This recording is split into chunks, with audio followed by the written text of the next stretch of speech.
Political frameworks తీసుకున్నప్పుడు ఒక individual రైట్స్ని starting పాయింట్గా పెట్టుకుని తర్వాత ఒక మొత్తం దేశానికి కాన్స్టిట్యూషన్ రాస్తాం. ఫండమెంటల్ రైట్స్ అంటాము, మేము ఓట్ చేయగలము, లేదు ఫ్రీ స్పీచ్ అంటాము. ఈ ఫండమెంటల్ రైట్స్తో స్టార్ట్ లేదు మనం చెయ్యాలి అనే ఒక ఉద్దేశం వచ్చి ఒక పేపర్ సబ్మిట్ చేసి, ఆ మొదటి పేపర్ ఇది nature of dharmik state and scope of smriti, స్మృతుల విషయ పరిధులు లేదా విస్తృతి. దానికంటే తక్కువ ఉన్న ఇల్లు అక్కడ నిర్మాణమే చేయరు. గుడిసెలు అనే కాన్సెప్ట్ లేదు, హోమ్లెస్ అనేస్తారు. హోమ్ కావాలి అంటే ఇంత ఉండాలి, ఇంత డబ్బులు ఉండాలి, లేదు ఇంత ఇన్కమ్ ఉండాలి, దానికంటే పైకుంటే మాత్రమే వాడికి ఇల్లు ఉంటాయి, దానికంటే కింద అయితే వాడు ఇంకా వీధిలోనే ఉండాల్సిన వాడు.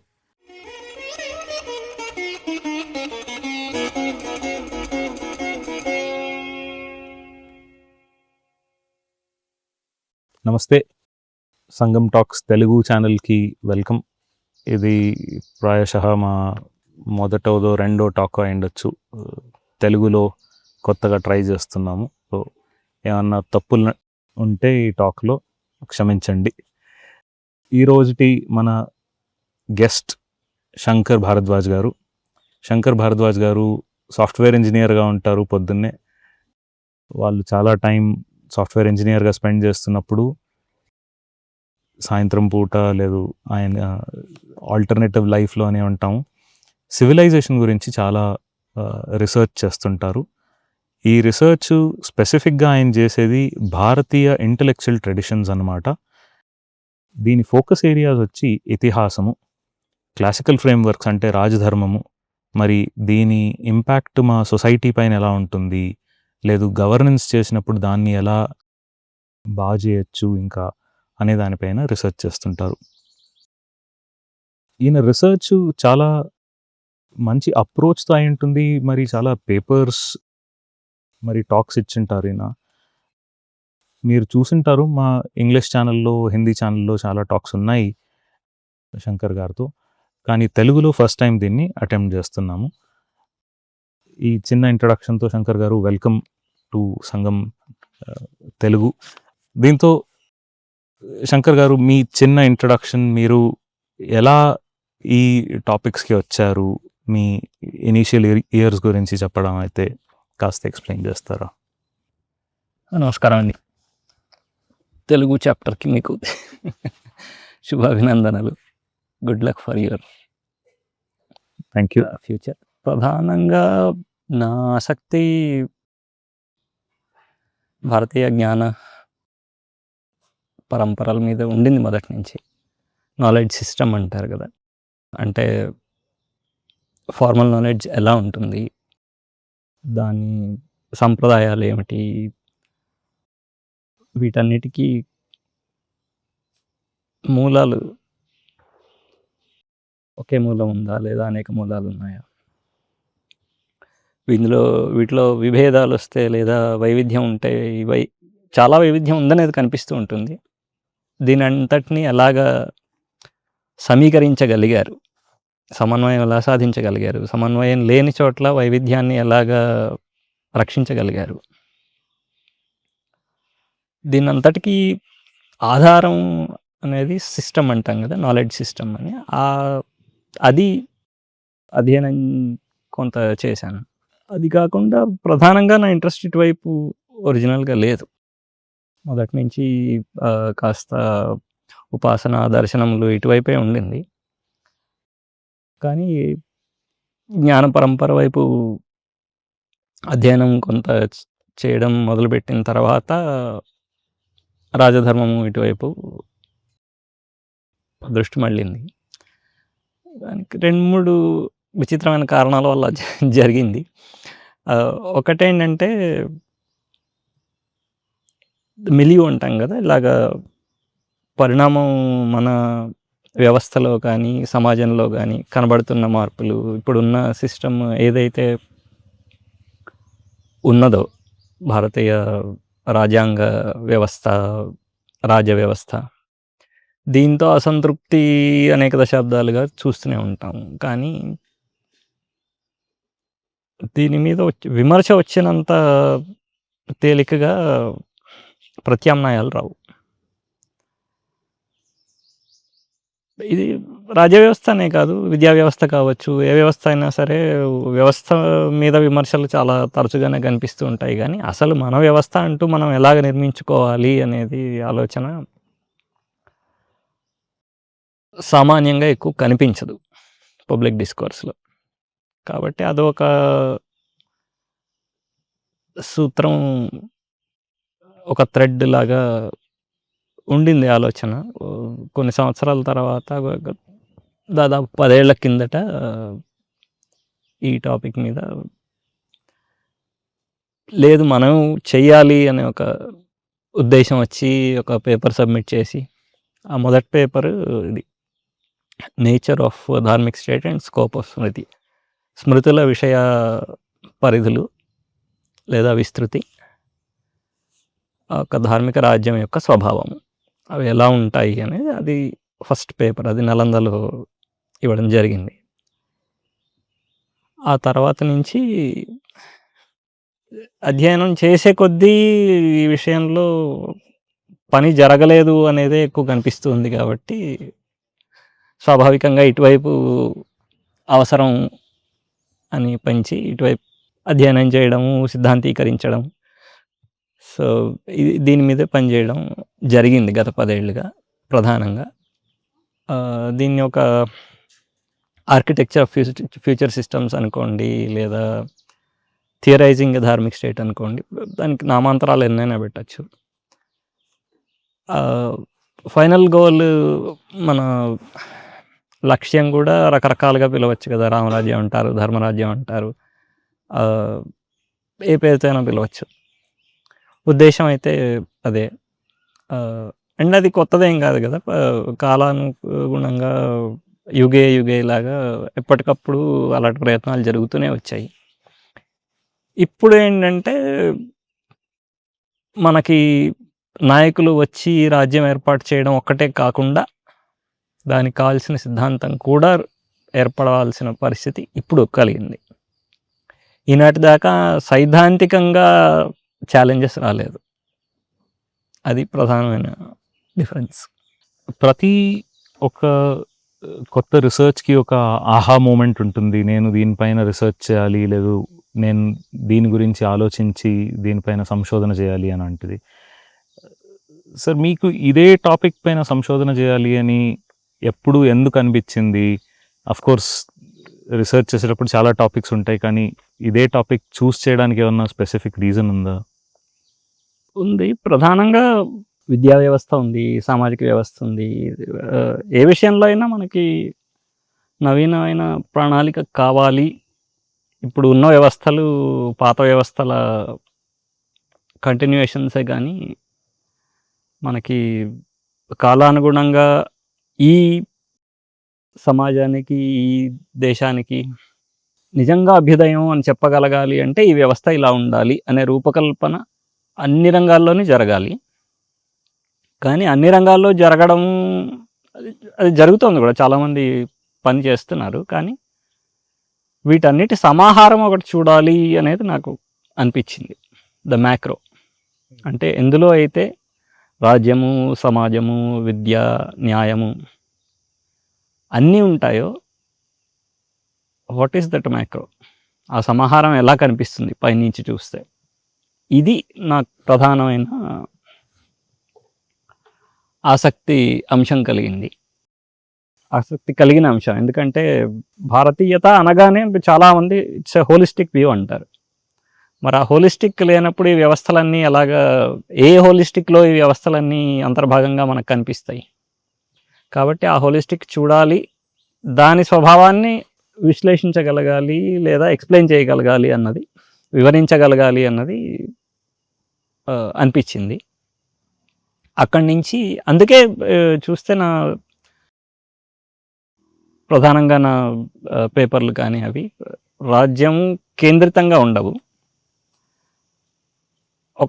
ఆ సమిష్టిలో రాజ్యం ఒక అంతర్భాగంగా ఎలాగ ప్రధానమైన పాత్ర పోషిస్తుంది అని ఉంటుంది, కానీ రాజ్య ప్రధానంగా ఉండదు. వండర్ఫుల్.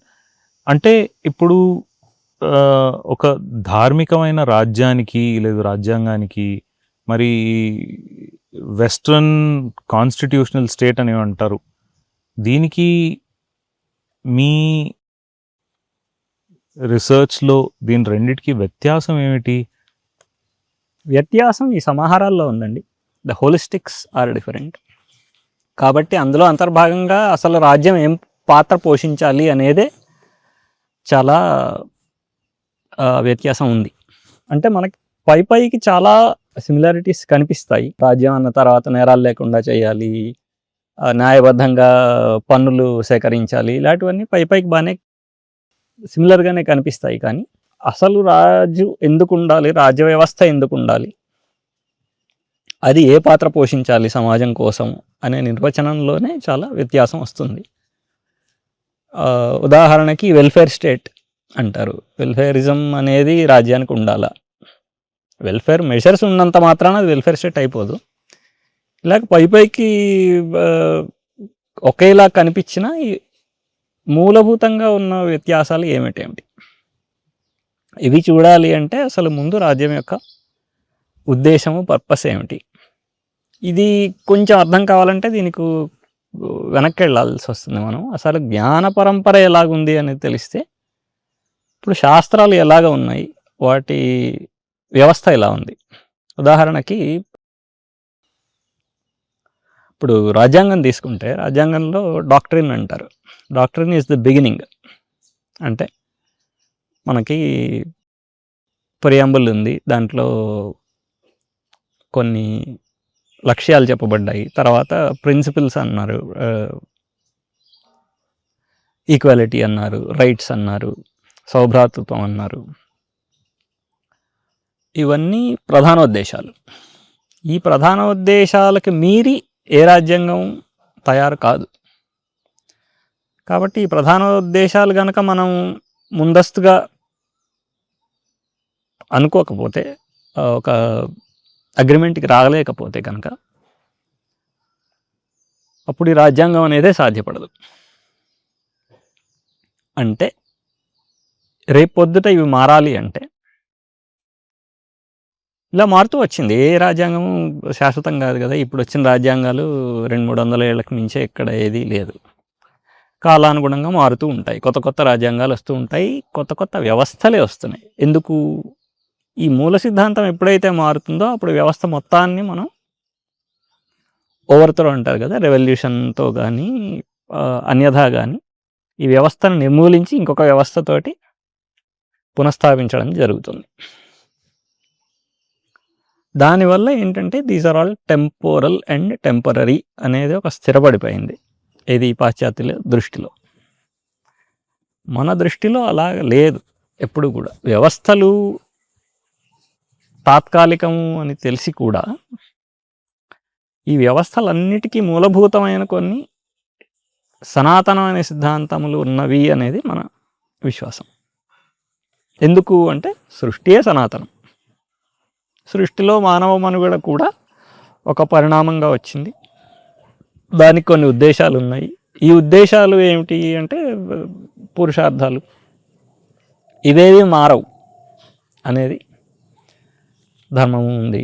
ధర్మం సనాతనమా అంటే అందులో సనాతనం ఉంది, దేశకాలపాత్రమైన ధర్మం ఉంది, అన్ని రకాలు ఉన్నాయి. కానీ దేశకాలపాత్రమైనవి, తాత్కాలికమైనవి అన్నీ తీసేయగా ఒక శేషం ఉంటుంది. ఆదిశేషం ఒకటి ఉంటుంది ఎప్పుడు. అది సనాతనము అనేది భారతీయ వరల్డ్ వ్యూ అంటారా మీరు ఎలా అన్నా సరే, భారతీయ దృష్టిలో ఇదొక మూలమైన విషయం. కాబట్టి ఈ సనాతనమైన సూత్రములు ఏమిటి, అవి ఎలా తెలుసుకోవాలి, అదొకటి. అది శృతిలో కనిపిస్తూ ఉంటుంది మనకి. వాటిని మన జీవితంలోకి ఎలా తెచ్చుకోవాలి, వ్యవస్థల రూపంలో ఎలా తెచ్చుకోవాలి. మన వ్యవస్థలలో ఈ సనాతనమైన సూత్రములు ఎలా పదే కనిపిస్తూ ఉంటాయి. That is the magic. అది ఋషులు సాధించింది మన కోసం. అది ఉదాహరణ తీసుకుంటే శృతిలో విష్ణు సూక్తంలో అంటారు కదా,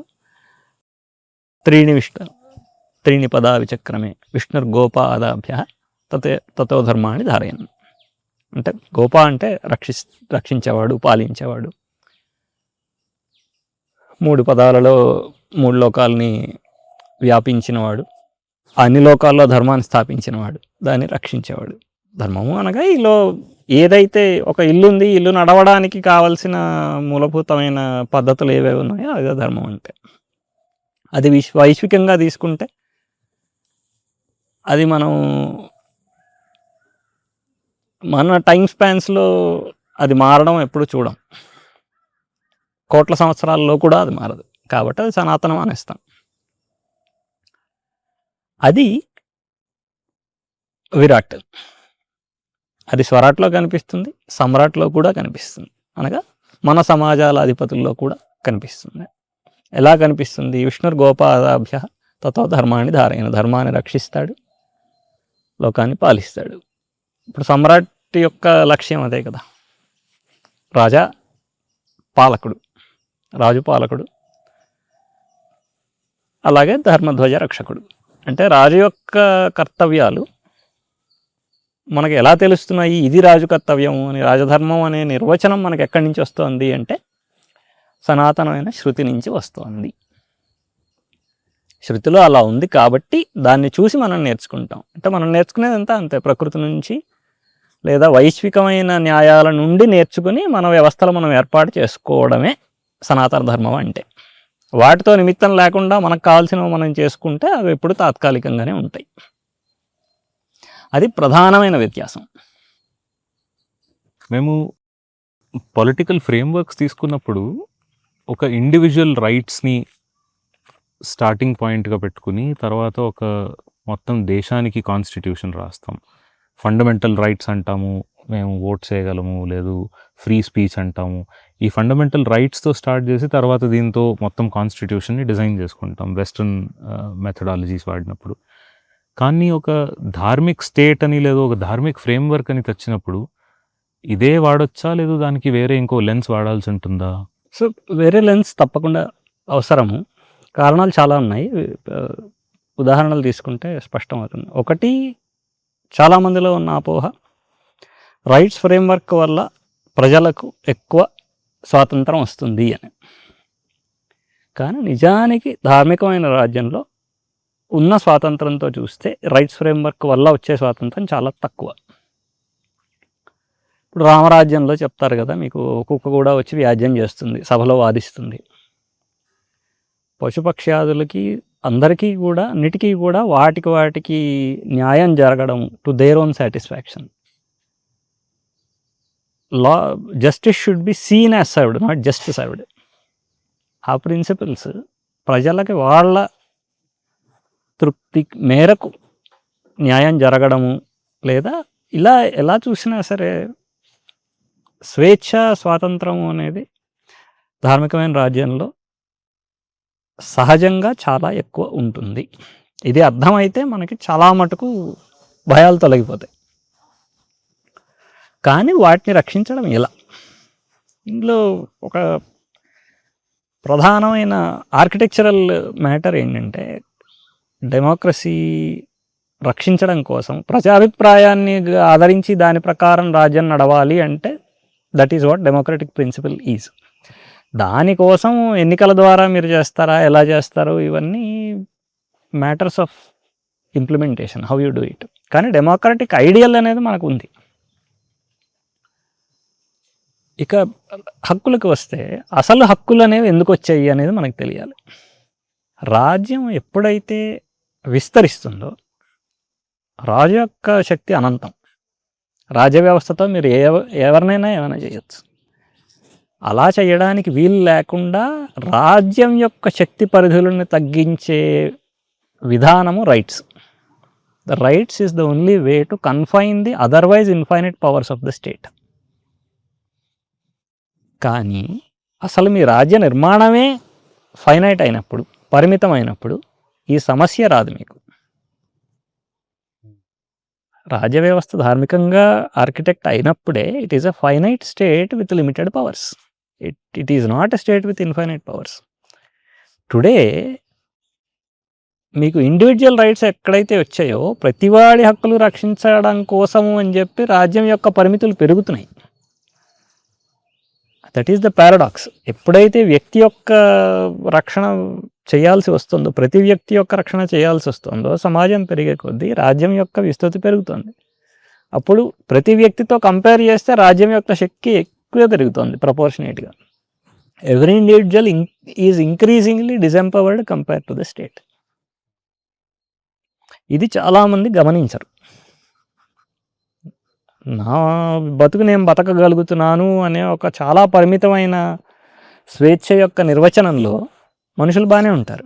కానీ వీడు ఎప్పుడైతే వీడి జీవన విధానము నలుగురికి కొంచెం విభిన్నంగా వెళ్తుందో, వీడి వైవిధ్యం కాపాడుకునేటప్పుడు వీడికి ఛాలెంజెస్ వస్తాయి. అప్పుడు రాజ్య వ్యవస్థకి వీడి శత్రువు అవుతాడు. అదే జరుగుతుంది ప్రపంచవ్యాప్తంగా. All the societies that are claiming to protect individual rights are very, very narrow in their diversity. మీకు అమెరికాలో ఉన్న వైవిధ్యం ఎంత, జీవన వైవిధ్యం ఎంత. ఇక్కడ మీకు సన్యాసి ఉంటాడు, అఘోరి ఉంటాడు, జైన సాధువు ఉంటాడు, వ్యాపారస్తుడు ఉంటాడు, పొలిటీషియన్ ఉంటాడు. వేరు వేరు జీవన విధానాలు, వేరు వేరు వరల్డ్ వ్యూస్ ఉన్నాయి వీళ్ళకి. వాళ్ళ జీవితంలో వాళ్ళ ప్రయారిటీసే వేరు. ఒకడికి డబ్బు అక్కర్లేదు, ఒకడికి అధికారం అక్కర్లేదు, ఒకడికి అన్నీ కావాలి. ఇవన్నీ పక్కపక్కన పెడితే ఈ వైవిధ్యాన్ని హ్యాండిల్ చేయడానికి మోడర్న్ స్టేట్ సరిపోదు. నేను ఇటీవల రిషికేశ్కి వెళ్ళాను. చిత్రమైన అనుభవం.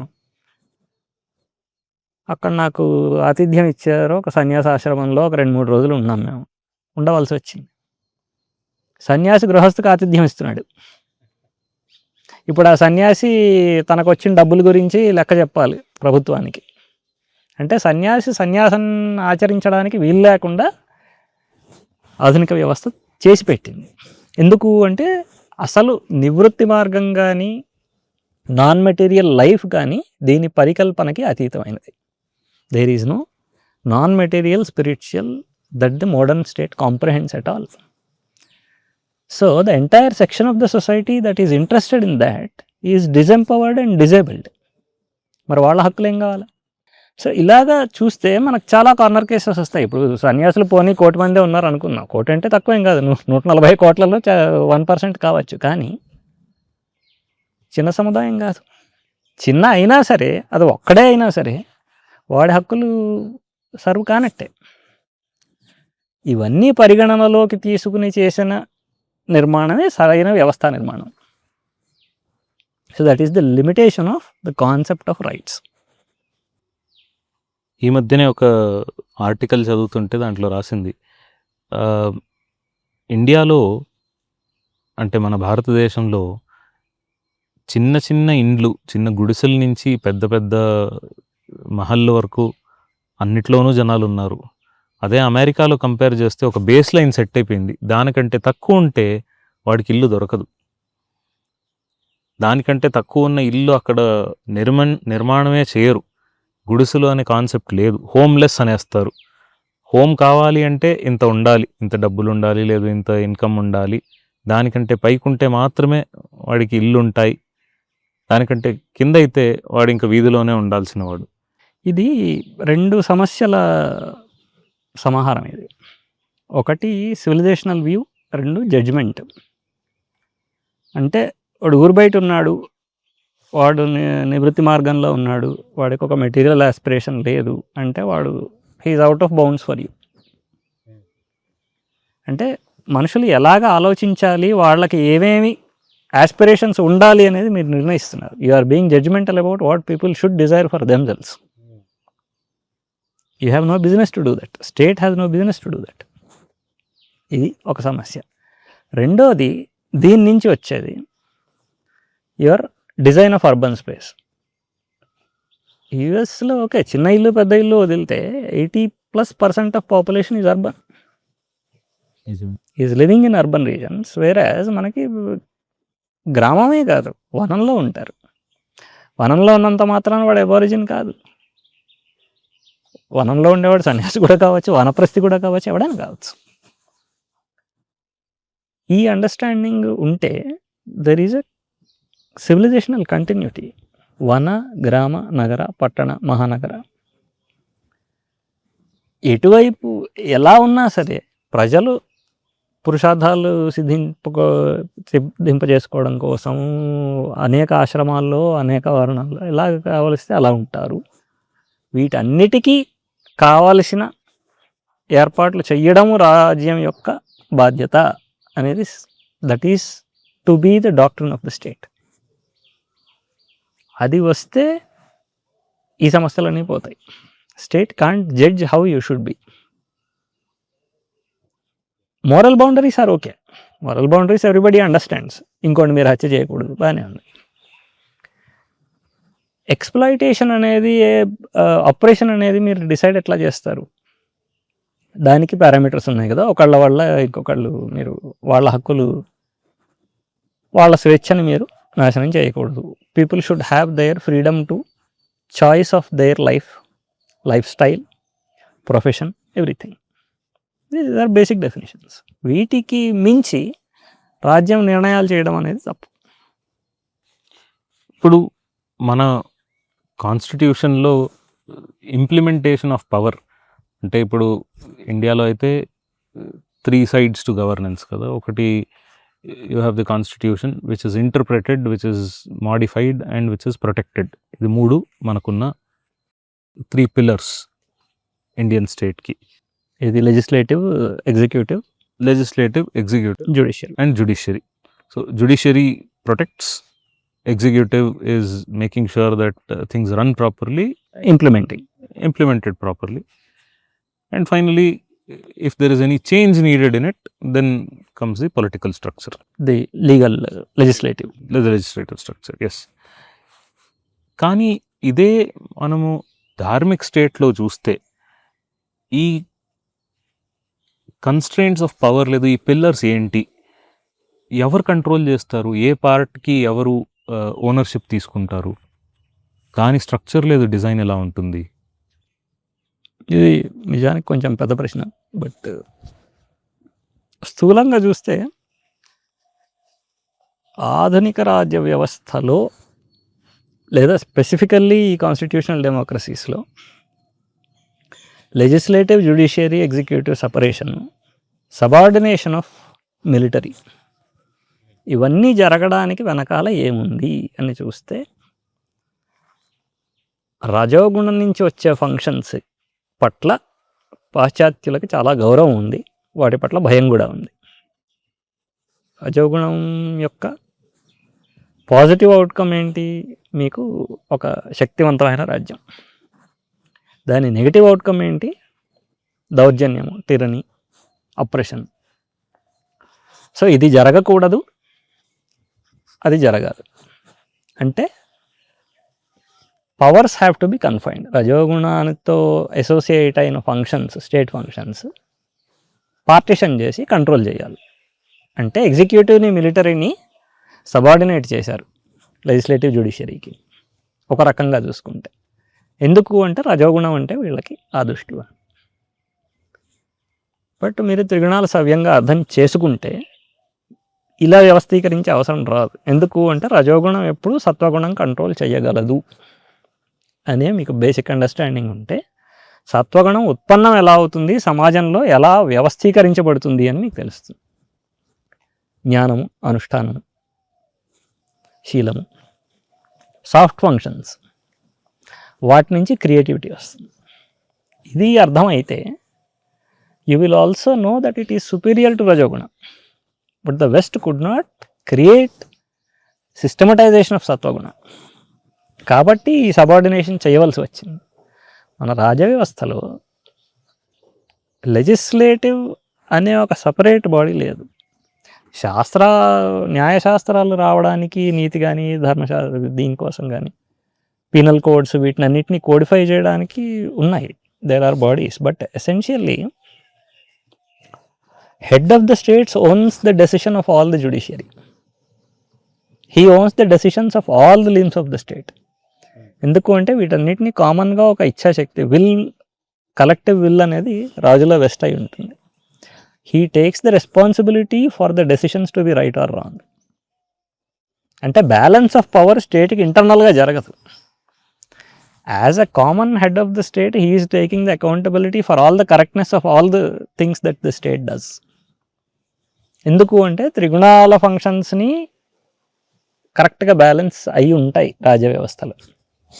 ఇటు నాలెడ్జ్, అటు పవర్, అటు యాక్షన్ అన్నీ బ్యాలెన్స్ అయి ఉంటాయి. కాబట్టి వీళ్ళు ముగ్గురు రాజుకి రిపోర్ట్ చేస్తారు. అకౌంటబిలిటీ అక్కడ ఉంటుంది. So head of the state president, raja, వాడికి పేరు ఏమైనా పెట్టచ్చు మీరు, but he is the guy in which your collective will is reflected. ఈ కలెక్టివ్ విల్ అనేది గత సహస్రాబ్దంలో it has replaced divine will. Theocratic సిస్టమ్స్లో లేదా క్రైస్తవ రాజ్యాలు కావచ్చు, ఇస్లామిక్ రాజ్యాలు కావచ్చు, king is the manifestation of divine will. దాన్ని రీప్లేస్ చేసి పబ్లిక్ విల్ తెచ్చారు ప్రొటెస్టెంట్ రిఫార్మేషన్ ద్వారా. మనకు అవసరం లేదు కదా. In holistic thought process king is both divine and public will representative. జనాదరణ లేనివాడు రాజు అవడానికి పనికిరాడు. పబ్లిక్ విల్ ఉంది, కానీ హీ ఈజ్ ఆల్సో విష్ణు స్వరూప, he is manifestation of divine will. కాబట్టి there is one common function in which everything is manifested. Therefore, it is easy for the will. ఇప్పుడు in the absence of a common will, legislative, if it is representing will, executive is autonomous. Parliamentary సిస్టంలో అయితే autonomous అది. అవును. దాన్ని control ఎవరు చేస్తున్నారు ఇప్పుడు? So ఇప్పుడు బ్యూరోక్రసీకి పాలిటీకి వచ్చిన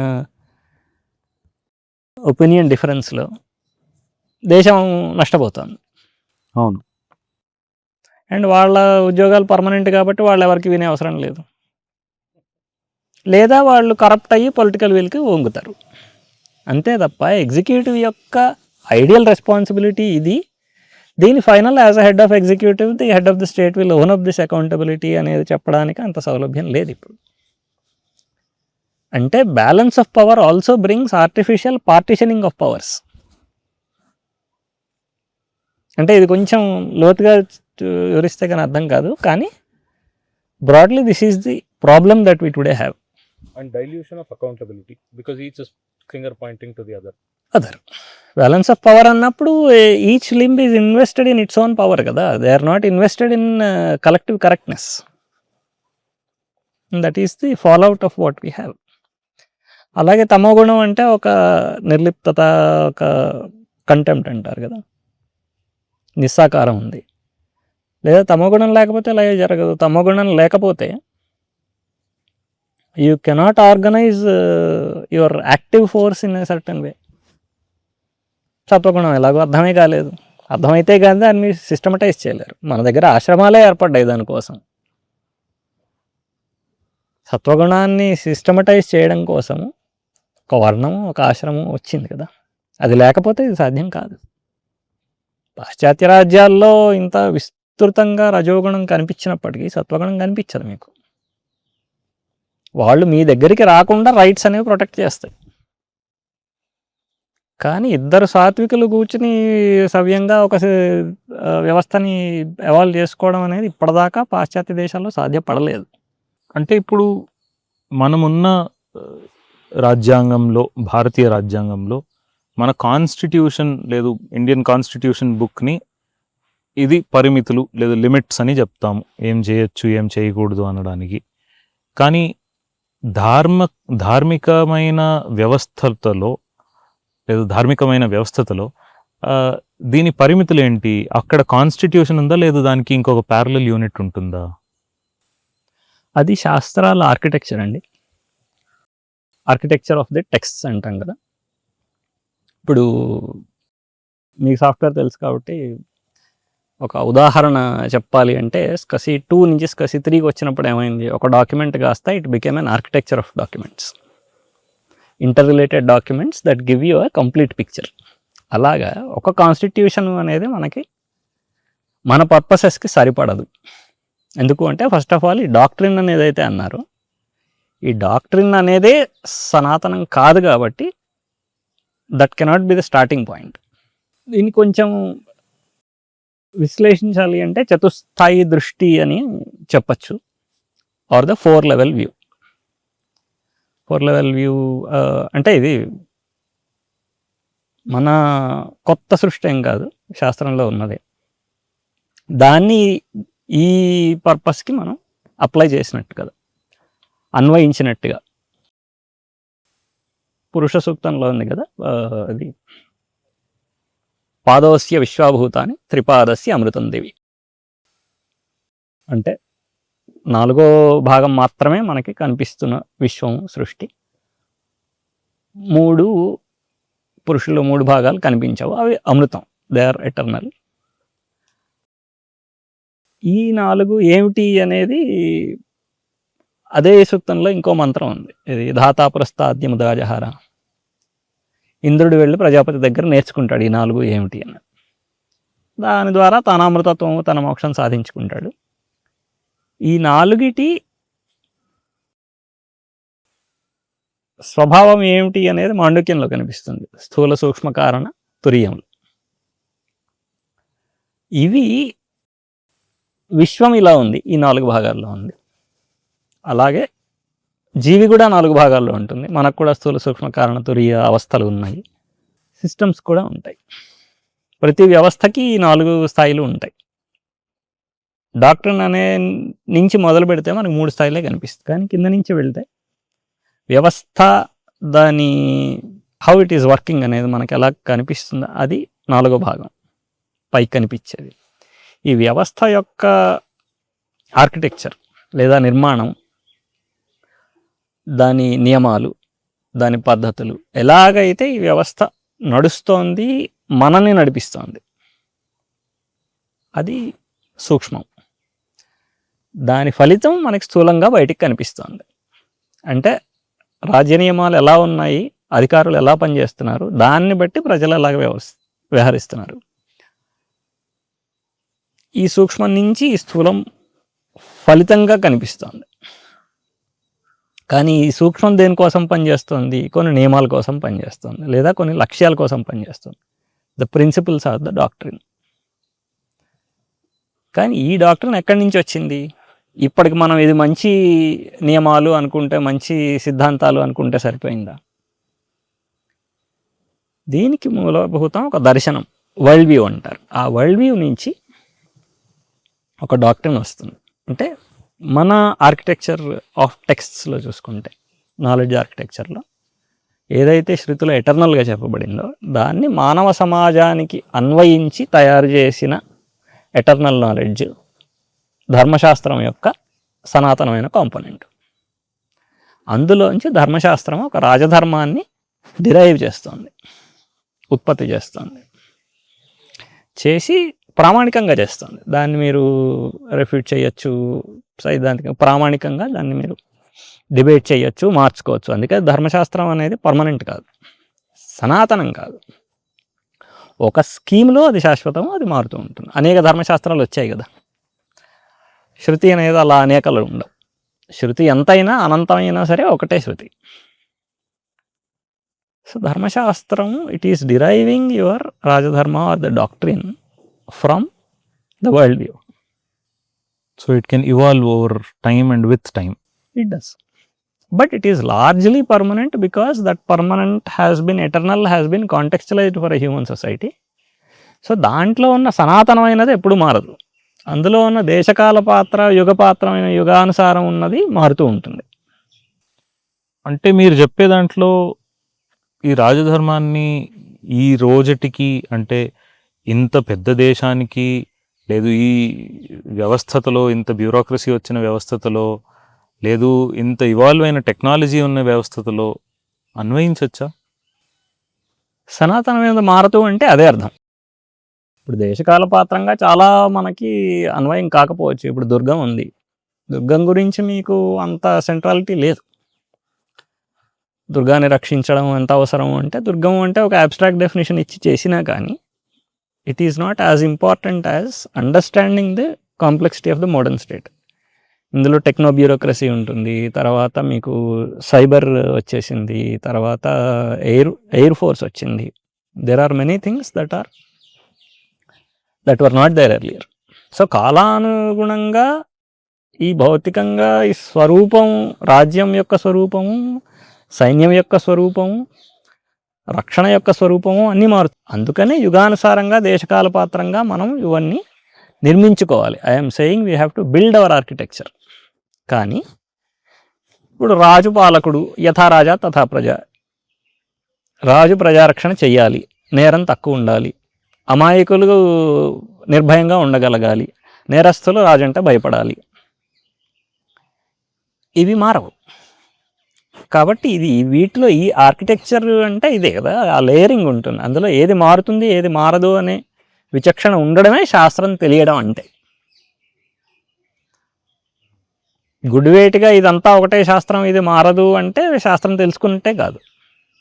అలాగని శాస్త్రం ఎప్పటికప్పుడు కొత్తది వస్తుంది అంటే కూడా తెలిసినట్టు కాదు. ఈ నిర్మాణం, this architecture we'll need to understand, based on which we can build new architectures. ఈనాడు స్మృతి, ఒకప్పుడు స్మృతిలో ఏ ఏ అధ్యాయాలు ఉన్నాయో ఈనాడు స్మృతి రాస్తే ఆ అధ్యాయాలు రావు. అందులో కొన్ని లుప్తం కావచ్చు, కొన్ని కొత్తవి రావచ్చు. స్మృతి రాయాలనేది నా ఉద్దేశం కాదు, ఉదాహరణ చెప్తున్నాను. ఈ మన శాస్త్ర నిర్మాణం అనేది ఈ కాలానికి, లేదా ఈ కాలానికి రాయడంలో అర్థమే ఉంది, రాయడం భవిష్యత్తు కోసం రాస్తాం. అది ఇంకో 1000 ఏళ్ళు ఉండాలి అంటే అది ఎలా ఉంటుంది అనే కల్పనతో రాయాలి. అలా చేసేది ఋషులు. అందుకని ఇవన్నీ ఆర్షమైన శాస్త్రములు కదా. మనకి ఎప్పటికప్పటికి వచ్చేది 50 ఏళ్ళకి 100 ఏళ్ళకి అన్వయానికి పనికొచ్చే వాటిని ఎప్పటికప్పుడు పండితులు రాస్తూ ఉంటారు. అలా రాస్తే ఈనాటి వ్యవస్థకి సరిపోతుందా? సరిపోదు. ఎందుకంటే ఒక్కొక్క ప్రాబ్లమ్ స్పేస్ని ఇలా మీరు అడ్రస్ చేసుకుంటూ పోయినా కానీ ఈ సమాహారం అనేది పునఃనిర్వచించడం అనేది జరగలేదు ఇంకా. అది that is our future work. అంటే ఇప్పుడు మన దేశము కాశ్మీర్ నుంచి కన్యాకుమారి వరకు తీసుకుంటే ప్రతి 50 కిలోమీటర్లకి భాష మారుతుంది, వేష మారుతుంది, అక్కడ వ్యవస్థలు మారుతాయి. ఇంత విశాలమైన దేశంలో ఒక్క కాన్స్టిట్యూషన్ పెట్టి లా సేమ్ కింద నుంచి పైన వరకు, లేదా పైన నుంచి కింద వరకు లా ఒక్కటే ఉండాలి, యూనిఫామ్ లా అని ఏమంటాము, ఇది ఇంప్లిమెంట్ చేయాలి అని ప్రయత్నిస్తున్నాం దేశంలో మొత్తం. కానీ ఇంత కాంప్లెక్స్గా ఉన్న సిస్టంలో మీ ప్రకారంగా ఇది చేయగలమా? ధార్మికమైన రాజ్యం తెచ్చి దీన్ని వ్యవస్థని ఇంకోలా ఆలోచించగలమా? ఆలోచించి తీరాలి, తప్పదు. ఎందుకంటే మీరు అన్నట్టుగా ఈ లిమిటేషన్స్ ఉన్నాయి. ఈ వైవిధ్యాన్ని ఒక మోనోలిత్ తోటి పాలించడం అసాధ్యం. కాకపోతే ఇందులో ఇప్పటిదాకా మనకి ఎందుకు నడుస్తూ వచ్చింది అంటే, డీసెంట్రలైజ్డ్ కాకపోయినా ఫెడరల్ పాలిటీ ఒకటి ఉండింది. ఒక రాజ్యము, కేంద్రము అనే 2 ప్రభుత్వాలు ఉన్నాయి కాబట్టి వాటిలో కొంత పవర్ డిస్ట్రిబ్యూషన్ జరిగింది. We have been managing the show అని చెప్పాలి. కానీ ఈ అనంత వైవిధ్యాన్ని సవ్యంగా అర్థం చేసుకుని పాలించడం కోసం పని సరిగా జరగలేదు అనేది అయితే నిజం. ఇది కొంత ఏంటంటే కాలానుగుణంగా వచ్చే ఛాలెంజెస్ అంటారు కదా, సమస్యలు. కానీ స్వతంత్రం వచ్చినప్పుడు మన ప్రధానమైన సమస్యలు ఏంటి? What did they want to solve at that time? British వ్యవస్థ ఒకటి ఉండింది ఆల్రెడీ. వీళ్ళకి కావాల్సింది ఏంటి? రాజరికాలు తీసేద్దాం అనుకున్నారు. రిపబ్లిక్కి రాజరికాల అడ్డంకి కాబట్టి అవి తీసేశారు. కానీ రిపబ్లిక్ యొక్క స్వరూపం ఎలా ఉండాలి? వాటికి కాస్త ఈక్వాలిటీ లాంటి ఐడియల్స్ తెచ్చుకున్నాము. నిజానికి ఆ టైంలో బ్రిటిష్ ఐడియల్స్ కూడా ఈక్వాలిటీ అవన్నీ ఉన్నవే, కాలనీకి వాళ్ళకు వర్తించలేదు. కానీ బ్రిటిష్ ఇంగ్లాండ్ లోపల ఈక్వాలిటీ అవన్నీ వాళ్ళు పాటించుకున్నారు. సో బై అండ్ లార్జ్ చూస్తే ఆ వ్యవస్థలు మనం కంటిన్యూ చేసుకున్నట్టే అయింది. ఇప్పుడు ఐపీసీ, సిఆర్పిసి ఇలాంటి ప్రొసీజర్స్, వ్యవస్థాగతమైన చాలా నియమాలు బ్రిటిష్ కాలం నుంచి కొనసాగినవే. కాబట్టి అసలు ఈ దేశం యొక్క వైవిధ్యాన్ని దృష్టిలో పెట్టుకుని దేశం కోసము మనం న్యాయాలు తయారు చేసామంటే ఆ పని ఇంకా జరగలే 80 ఏళ్ళలో. అది ఇట్ మే బీ ఛాలెంజింగ్, అప్పుడు సాధ్యం పడకపోయి ఉండొచ్చు. అవన్నీ మనం వాదించడం అనవసరం, కానీ జరగాల్సిన అవసరం ఉంది అనేది మాత్రం గుర్తించాలి. ఇప్పుడు ప్రాక్టికల్ ప్రాబ్లమ్స్ కదా మీరు అన్నది. How do you manage the diversity and how do you manage the scale and complexity? Is it possible to design one state? సుసాధ్యమే. వీటిలో ఒకటి, వైవిధ్యం పెరిగే కొద్దీ మీకు డీసెంట్రలైజ్ కూడా ఎక్కువ చేయాల్సి వస్తుంది. The more there is decentralised control power, the more you will be able to handle diversity. మీరు ఎప్పుడైతే సెంట్రలైజ్ చేయడానికి ప్రయత్నం చేస్తారో అప్పుడు సమస్యలు ఎక్కువ వస్తాయి, డైవర్సిటీని హ్యాండిల్ చేయలేరు. ఇప్పుడు మ్యాట్రిలినియర్, ప్యాట్రిలినియర్ రెండు మన దేశంలో కనిపిస్తాయి. మ్యాట్రిలినియర్ ఇప్పుడు నాశనం అయిపోతుంది, దాన్ని రక్షించడం అవసరం, కానీ ఈ రెండు కనిపిస్తాయి. అలాగే గ్రామ, వన, నగర, పట్టణ అన్ని రకాల మీకు సాంప్రదాయాలు, కులాలు కనిపిస్తూ ఉంటాయి. అర్బన్, రూరల్ అండ్ అబారిజిన్ అని ఒక డివైడ్ చేస్తే వీటికి సరిగ్గా మనం వాటికి కావాల్సిన సౌకర్యాల ఏర్పాటు రాజ్యం చేయలేదు. సో ఉన్న వ్యవస్థ, ఇది సమాజం ఎటువంటిది, దాని స్వరూప స్వభావాలు అర్థం చేసుకోవడం మీద రాజ్యం దృష్టి పెట్టాలి. అది మనకి కాన్స్టిట్యూషన్లో ఎక్కడ కనిపించదు. ధర్మశాస్త్రంలో రాజధర్మం గురించి చెప్పే ముందు సమాజం గురించి చాలా విస్తృతంగా చెప్పబడుతుంది. దేశములు ఏమున్నాయి, దేశంలో అంటే ఇప్పుడు 56 దేశాలు ఉన్నాయి భరతఖండంలో. ఈ దేశాలు, ఏ దేశంలో ఎటువంటి ధర్మం నిర్వర్తించబడుతుంది, నిర్వర్తించాలి కాదు, నిర్వర్తించబడుతుంది, ఆ ప్రజలు ఏమేమి అనుకుంటున్నారు, సాంప్రదాయాల విభిన్నత ఎలా ఉంటుంది, కులాల విభిన్నత ఎలా ఉంటుంది, వీటన్నిటినీ అబ్స్ట్రాక్ట్ చేసి ఒక వ్యవస్థని ఎన్విసైజ్ చేశారు. అది నియమావళి కాదు, అది ఏంటంటే ఒక అబ్స్ట్రాక్ట్ వ్యూ అంటారు. దాని ఆధారంగా రాజధర్మం వచ్చిందంటే ప్రజల్లో ఉన్నారు కాబట్టి వీళ్ళ కోసం నువ్వు రాజ్యం ఏర్పాటు చేస్తావు అనేది ధర్మశాస్త్రంలో కనిపిస్తుంది. మొదట 6 అధ్యాయాలు మీకు ప్రజాబాహుళ్యము, సమాజం గురించిన విశ్లేషణ వివరణ ఉంటుంది. దానికోసం, దానికి అనుగుణంగా రాజ్య వ్యవస్థ ఏర్పాటైంది. ఇప్పుడు మనకు భారతవర్షం ఇలా ఉంది కాబట్టి దీనికోసం రాజ్యం ఏర్పాటు చేస్తున్నాను కాన్స్టిట్యూషన్ చెప్పదు కదా. కాన్స్టిట్యూషన్ ఏమంటుంది, మా సిద్ధాంతాలు ఇవి, దీని ప్రకారం ప్రజల్ని మేము పాలిస్తాము అని మాత్రం చెప్పుకుంటారు. ఈ సిద్ధాంతాలు ఎక్కడి నుంచి వచ్చాయి?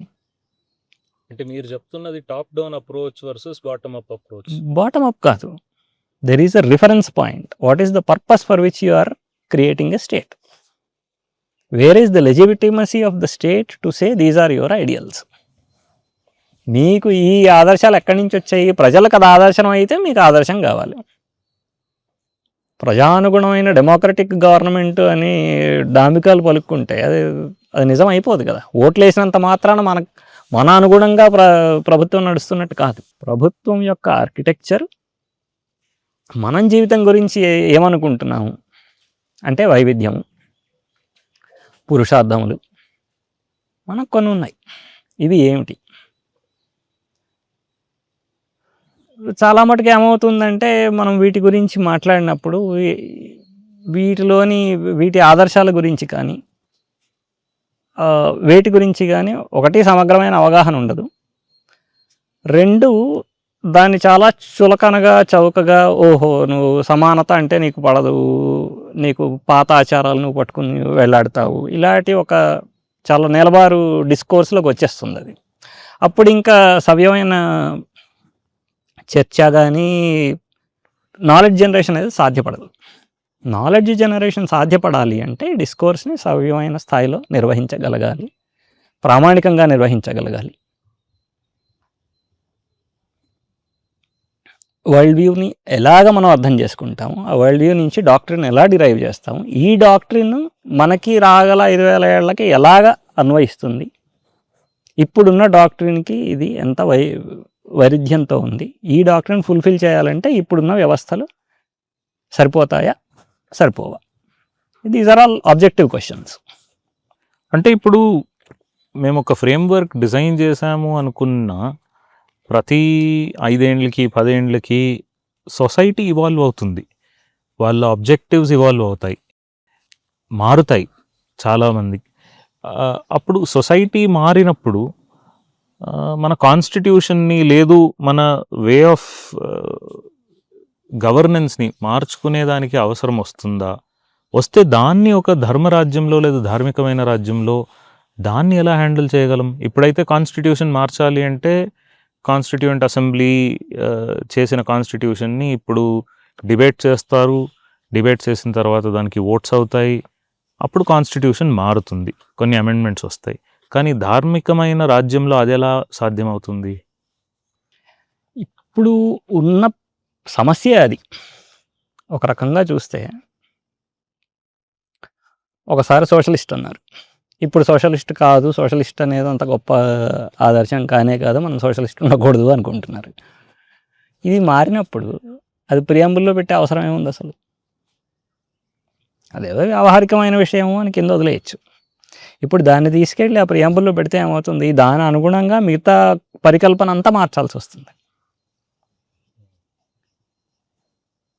ధార్మికమైన వ్యవస్థలో ఈ ఇబ్బంది ఎందుకు లేదు అంటే, ఇందాక చెప్పినట్టుగా మీకు శృతి నుంచి ఒక ధర్మశాస్త్రం తెస్తున్నారు. ఆ ధర్మశాస్త్రంలో రాజధర్మం నిర్వహిస్తున్నారు. ఆ రాజధర్మాన్ని నిర్వహించడం కోసం ధర్మస్య మూలం అర్థం, దాన్ని నిర్వర్తించడం కోసం అని చెప్పి అర్థశాస్త్రం వచ్చింది. ధర్మ నిర్వహణ కోసం, రాజధర్మం నిర్వర్తించడం కోసం కావాల్సిన వ్యవస్థల ఏర్పాటు అంటే ఆర్కిటెక్చర్, డాక్ట్రిన్ ఆర్కిటెక్చర్ అర్థశాస్త్రంలో కనిపిస్తాయి. ఈ ఆర్కిటెక్చర్ నుంచి ఆపరేషనల్ ఇన్స్ట్రుమెంట్స్, పాలసీ మేకింగ్ ఇవన్నీ చెప్పేది నీతి శాస్త్రం. కాబట్టి ఎక్కడైనా ఏది మారుతోంది అనే దాన్ని బట్టి మీరు ఏ శాస్త్రాన్ని మారుస్తున్నారు అనేది ఉంటుంది. That is what architecture means. You don't have to throw away the document are rewrite just because you want to change the whole system. వ్యవస్థ మొత్తాన్ని మీరు తిరగరాయాలన్నా కూడా అది సాధ్యపడుతుంది. You can evolve it without over throw. ఇది ధర్మరాజ్యాన్ని, కాబట్టి ధర్మరాజ్యాలు చాలా సంవత్సరాలు చాలా పెద్ద విస్తృతి మీద పని చేయగలిగాయి. ఆధునిక రాజ్యాలు పని చేయలేకపోతున్నాయి. అంటే ఇది కాస్త కాంట్రవర్షియల్గా ఉండొచ్చు క్వశ్చన్. ధర్మశాస్త్రం లేదు, ఒక ధర్మరాజ్యం అన్నప్పుడు సనాతన ధర్మం పాలించే వాళ్ళందరూ దీనికి ఒకలాగా ఓకే అని చెప్పినా, లేదు ప్రయత్నిస్తామని చెప్పినా, సనాతన ధర్మం కాకుండా వేరే ధర్మాలు పాలించే వాళ్ళని ఎలా దీనికి ఓకే అని చెప్పించగలము? లేదు మేము కూడా దీంట్లో ప్రయత్నిస్తాము అని ఎలా చెప్పించగలము? ఎందుకంటే సనాతన ధర్మం పాటించిన రాజులు చారిత్రకంగా చూసుకున్నా, సైద్ధాంతికంగా చూసుకున్నా, సనాతన ధర్మం పాటించిన రాజుల రాజ్యంలో మిగతా వాళ్ళు ఉండడానికి ఎప్పుడూ ఆటంకం కలగలేదు. కృష్ణదేవరాయల రాజ్యంలో కానీ, శివాజీ రాజ్యంలో కానీ ఇటు క్రైస్తవులు, ముస్లింలు బతకడానికి ఆటంకం ఎప్పుడు రాలేదు. వాళ్ళ బతుకులు వాళ్ళు హాయిగా బతికారు. వాళ్ళు దౌర్జన్యాలు చేయకుండా వీళ్ళు ఆపారు. కాబట్టి వాళ్ళ స్వేచ్ఛకు ఆటంకం ఉంటుంది అనేది చారిత్రకంగా ఎక్కడ మనకి కనిపించదు. అంటే ఇప్పుడు మీరు చెప్తున్న దాంట్లో మన దేశమైన భారతదేశంలో ఈ ఫ్రేమ్వర్క్ని కానీ మేము ఇంప్లిమెంట్ చేయాలి అనుకున్నా కానీ మొత్తం దేశంలో ఒక్కసారికి చేయలేం కదా. దీన్ని ఎలా స్ప్లిట్ చేస్తాము? ఇప్పుడు కంట్రీ, స్టేట్స్, తర్వాత స్టేట్స్లో తిరగా డిస్ట్రిక్ట్స్ ఇవన్నీ స్ప్లిట్ అయినాయి కాన్స్టిట్యూషన్లో కూడా, మా కరెంట్ గవర్నెన్స్లో కూడా. దీన్ని ధర్మరాజ్యంలో ఎలా స్ప్లిట్ చేస్తాము? మరి దానికి గవర్నెన్స్ ఎలా తెస్తాము? సో ఇది జియో కల్చరల్, జియో పొలిటికల్ అంటాం కదండి. ఇవి వేరువేరు అని తెలుసుకోవడం అనేది ముందు ప్రధానంగా మనకి అవసరం. అసలు భరతవర్షం లేదా భరతఖండం గురించి ఒక లేఅవుట్ యొక్క మనకి శాస్త్రంలో కనిపిస్తుంది. కానీ ఈనాడు మనం వెళ్ళినా కూడా మీరు అన్నట్టుగా 100 కిలోమీటర్లకి భాషలు మారుతూ ఉంటాయి. ఇవే దేశాలు, 56 దేశాలు ఉన్నాయంటారు కదా. అంగ, వంగ, కళింగ, ఇట్లాగా చేర, ఆంధ్ర, త్రిలింగ, కళింగ, వీటిలో భాషలు మారుతూ ఉంటాయి. అవే దేశ భాషలు కదా. సో దేశము అనగానే ఒక భాష వస్తుంది, అంటే ఒక ప్రాంతీయమైన ఒక సంస్కృతి వస్తుంది, జియో కల్చరల్ యునీక్నెస్ వస్తుంది. వీటి ఆధారంగానే మన ఋషులు వ్యవస్థలను ఏర్పాటు చేసుకోమని చెప్పారు. వీటి ఆధారంగానే మనకి డిస్క్రిప్షన్స్ కూడా కనిపిస్తాయి. ఇప్పుడు పొలిటికల్ బౌండరీస్, రాజ్యాలు అనేవి మారుతూ ఉంటాయి. దేశ సరిహద్దులు మారుతూ ఉంటాయి అంటే రాజ్యాల సరిహద్దులు మారుతాయి, దేశాలు మారుతాయని కాదు. దేశము అంటే ఈ దేశానికి రాజవాడు వచ్చినా సరే ఈ దేశం ఇది కర్ణాటక దేశం అయితే మరాఠా రాజు వచ్చినా ఇది కర్ణాటక దేశమే, అది మారదు. అందుకనే మరాఠాలు వచ్చినప్పుడు కూడా ఇక్కడ మరాఠీ మాట్లాడమని చెప్పలేదు, ఆంధ్రులు వచ్చినప్పుడు చెప్పలేదు, ఆంధ్రదేశంలో ఆంధ్రయే మాట్లాడారు. ఇది అర్థమైతే దీని ప్రకారం రాజ్య వ్యవస్థ ఏర్పాటు అవ్వాలి అనేది ఒకటి వస్తుంది. అలా జరగకపోతే ఏమవుతుంది, ఇప్పుడు కర్ణాటక దేశం ఉంది, తుళు ఉంది, కొంకణి దేశం ఉంది, ఈ మూడు కలిపి కర్ణాటక అనే ఒక స్టేట్ తయారైంది. అందులో ఈ మూడు దేశాలు సంపూర్ణంగా లేవు, కర్ణాటక దేశం మాత్రం సంపూర్ణంగా ఉంది. దాంతో ఏమైంది, మిగతా వాళ్ళకి అసంతృప్తి, వాళ్ళ రిప్రజెంటేషన్ తగినంతగా లేదు. ఒక స్టేట్ లాంగ్వేజ్ అంటూ వచ్చింది, మరి మిగతా భాషలు ఏం కావాలి అంటే ఇది వ్యవస్థాగతంగా ఇదొక తప్పు. లింగ్విస్టిక్ స్టేట్ తప్ప అంటే అది కూడా ఒక రకంగా తప్పే, కానీ నేషన్ స్టేట్ అనే ఒక ఐడియా నుంచి వచ్చింది అది. లింగ్విస్టిక్ స్టేట్ అనేది అది తప్పు అంటే మనకు అనుగుణమైంది కాదు. అది మనకి ఈ భరతఖండానికి అనుగుణంగా ఉండాలి అంటే అది ఏర్పాటు ఎలాగ ఉండాలి అంటే రాజ్య వ్యవస్థ ఏ దేశానికి ఆ దేశ భాష అనువుగా ఎక్నాలెడ్జ్ అయ్యేటట్టుగా ఉండాలి. దాని ప్రకారం స్టేట్ బౌండరీ గీయాలా అంటే కావాలంటే గీయాలి. స్టేట్ ఉన్నది దీనికోసమే కదా. స్టేట్ బౌండరీస్ ఎందుకు గీస్తున్నారు మీరు? మీకోసం గీసుకుంటే కాదు కదా, మా కోసం గీయాలి, ప్రజల కోసం గీయాలి, దేశం కోసం గీయాలి. సో బౌండరీస్ దీని ప్రకారం రావాలి. డిస్ట్రిక్ట్ అనేది జిల్లాలు చిన్నవి కాబట్టి జిల్లాల వారీగా మీరు చూసుకుంటే దేశాలను మీరు ఈజీగానే విభజించవచ్చు. ఎందుకు విభజించాలి అంటే దీస్ ఆర్ పర్మనెంట్. మీకు మహాభారతం నుంచి వరాహమిహిరుడి దగ్గర నుంచి ఎక్కడ చూసినా సరే మనుస్మృతి కూడా దేశాల ఆధారంగా డిస్క్రైబ్ చేస్తారు, వివరణ ఇస్తారు. ఈ దేశాల్లో ప్రజలు ఇలా ఉంటారు, భాషలు ఇలాగుంటాయి, మీ ఉచ్చారణ వేరేగా ఉంటుంది, మీ వేషభాషలు వేరేగా ఉంటాయి, ఆహారాలు వేరేగా ఉంటాయి. వీటి అనుగుణంగా రాజ్య వ్యవస్థ ఆ లైన్స్ గీసుకోవాలి. జియో పొలిటికల్ బౌండరీస్ అని వేటినైతే అంటారో ద స్టేట్, మొత్తం భారతఖండం కూడా వీటి అనుగుణంగా ఉండడము అనేది అది అవసరం. అలాగే మీకు కులం ఉంది, ఇప్పుడు జాతి అనేది ఒకటి తయారైంది. జాతి ఇంతకు ముందు లేదా అంటే ఉంది, కానీ జాతి అనేది చాలా విస్తృతమైన పదం. మానవ జాతి, భరత జాతి, హిందూ జాతి, పక్షి జాతి, వృక్ష జాతి, అలాగే బ్రాహ్మణ జాతి, కాయస్థ జాతి, ఇలాగా దేనికైనా మీరు అన్వయించవచ్చు ఆ పదం. దానివల్ల ఏమైంది అంటే అది ఒక కలగా పొలగంతా తయారైంది. దానికి కొంత క్లారిటీ రావాలి వ్యవస్థాగతంగా అంటే మీరు అంతకంటే ప్రిసైజ్ టర్మ్స్ వాడాలి. కులము, సంప్రదాయము, దేశము, ఈ మూడు చాలా ఖచ్చితమైన నిర్వచనాలు కలవి. జాతులు సమాజంలో ఉంటాయా అంటే ఉంటాయి. వాటి ఆధారంగా మీరు గణనలు అవి పాలన చేస్తారా అంటే అందులో అవకతవకలు వచ్చాయి కూడా. ఇలాగ ఉన్న వ్యవస్థ అసలు మన సమాజం ఏమిటి అనేది అర్థం చేసుకోవడం మొదలు పెడితే దానికి అనుగుణంగా పాలనా వ్యవస్థ ఏర్పాటు చేయడము అనేది జరిగితే అప్పుడు ప్రజల కోసం రాజ్యం. ఇప్పుడున్నది ఏదో ఒక రాజ్యం ఏర్పాటైంది, దానిలో ఇముడుస్తున్నారు. They are trying to fit us in to this frame rather than design a frame for us. That is the main difference. అంటే మీరు చెప్తున్నది ఇప్పుడున్న కాన్స్టిట్యూషన్ను ఒక వెస్ట్రన్ కాన్స్టిట్యూషన్ ఫ్రేమ్వర్క్ తెచ్చి ఇండియాకి అడాప్ట్ చేశారు, కానీ ఇండియా కోసమే అనే ఒక ఫ్రేమ్వర్క్ వెతకాలి మేము అంటే ఇది గో బ్యాక్ టు రూట్స్. వెళ్ళి వెతకండి, మేము చేసాం, ఇది మా ధర్మంలో ఉంది, ఇది మా శాస్త్రాల్లో ఉన్నాయి, ఇవి ఎన్నో ఏండ్ల తరబడి ఈ వ్యవస్థతని మేము పాలించి చూపించాం కూడా, కానీ ఇప్పుడు సడన్గా వెస్ట్రన్ ఫ్రేమ్వర్క్ని తెచ్చి ఇంప్లిమెంట్ చేసాం. కరెక్ట్.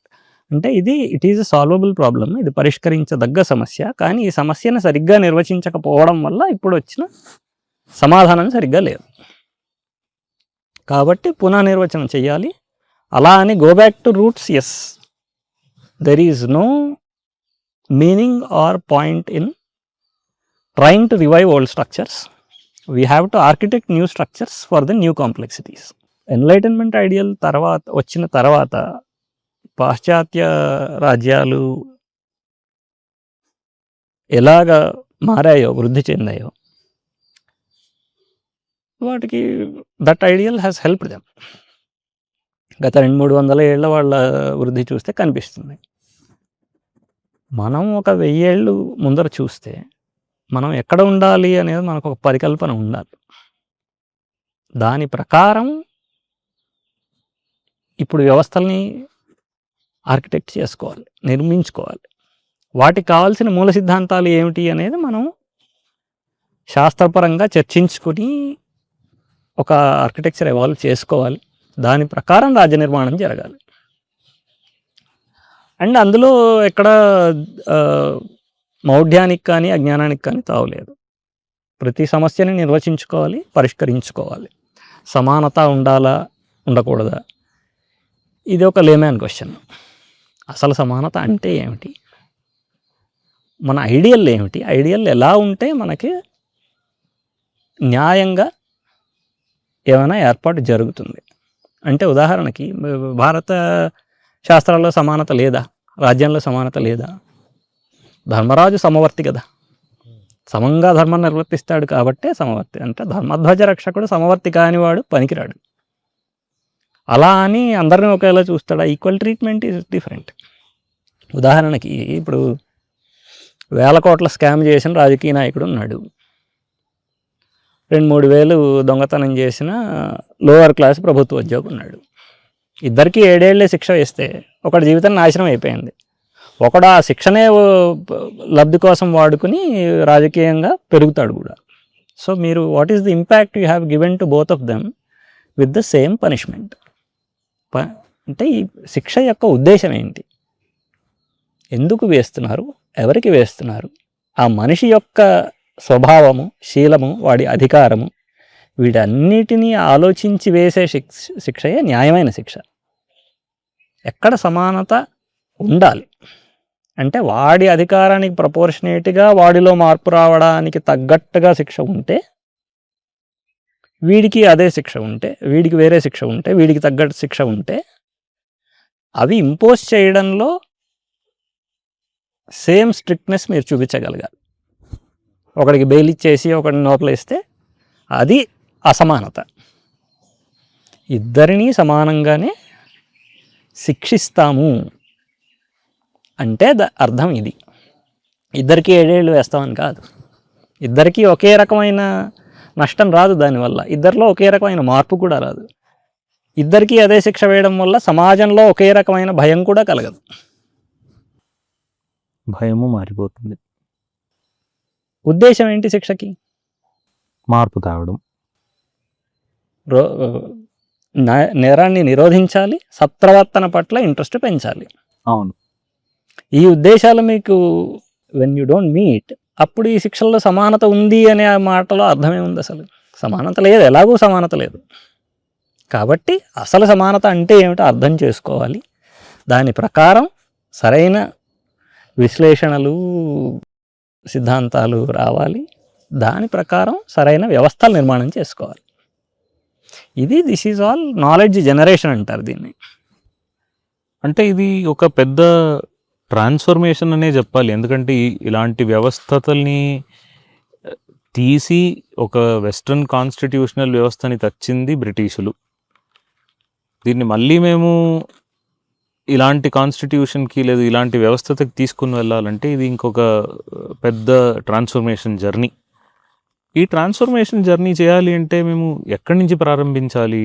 మీరు చెప్పినట్టు నాలెడ్జ్ జనరేషన్ ఫస్ట్ స్టెప్.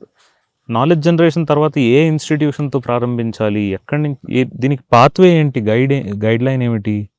మనకి 3 శక్తులు ఉన్నాయి కదండి, ఇచ్ఛ, క్రియ, జ్ఞానం. ఇచ్ఛ అయితే కనిపిస్తోంది, రామరాజ్యం అనగానే ప్రజలు ఓట్లేశారు, ఇచ్ఛ కనిపిస్తోంది. యాక్టివిజం ఉంది, నాయకులు వస్తున్నారు, క్రియ కనిపిస్తోంది. మిస్ అయింది జ్ఞానం ఒకటే. జ్ఞానం ఎందుకు మిస్ అయింది అంటే గత కొన్ని శతాబ్దాలుగా మన జ్ఞాన వ్యవస్థ విచ్ఛిన్నం చేయబడింది కాబట్టి. పాశ్చాత్యం అయిపోయింది. పాశ్చాత్యం అనండి రీప్లేస్ అయిపోయింది కదా, దాన్ని తీసి ఇది పెట్టబడింది. కాబట్టి దాని నాలెడ్జ్ జనరేషన్ అనేది కాలానుగుణంగా జరగాలి, శాస్త్రాలు రావాలి, శాస్త్రాల నిర్మాణమే జరగాలి, శాస్త్రాల వ్యవస్థ రావాలి. అవి స్మృతుల రూపంలో ఉంటాయా, ఈ రూపంలో ఉంటుందా, అవన్నీ వేరే చర్చ. అది it has its own scope. ఇప్పుడు మాట్లాడడం అంత ఔచిత్యం కాదు, కానీ అది ఏ రూపంలో ఉన్నా సరే అది రావడం అనేది అవసరం ఉంది. ఇకపోతే అవగాహన అవసరం చాలా ఉంది. అప్రహెన్షన్స్ అంటాం కదా, ఒకవేళ మనం are we bringing back our superstitions, are we bringing back our old problem, rigidness, ఈ విషయాల్లో కొంత మనకి మన సమాజం పట్ల మనకి అవగాహన ఉంటే ఈ మిస్కన్సెప్షన్స్ అన్నీ ఈజీగా తొలగించవచ్చు. ఇకపోతే how do we realise this? దీనికి రోడ్ మ్యాప్ టు ధర్మరాజ్యాన్ని చేశాం కదా ఒక టాక్, అందులో చెప్తా. ఉన్న వ్యవస్థల్ని మార్చుకుంటూ పోవడం, ఎప్పటికైతే అప్పుడు అవుతుంది, ఒకవేళ అయితే అవుతుంది, కాకపోతే కాదు. లేదు, మనకొక నవీన కల్పన ఉంది, దాని ప్రకారం చేసే ప్రతి మార్పు చేస్తాము with a final goal of complete transformation. Complete transformation అవసరమా లేదా అనేది ప్రధానమైన ప్రశ్న.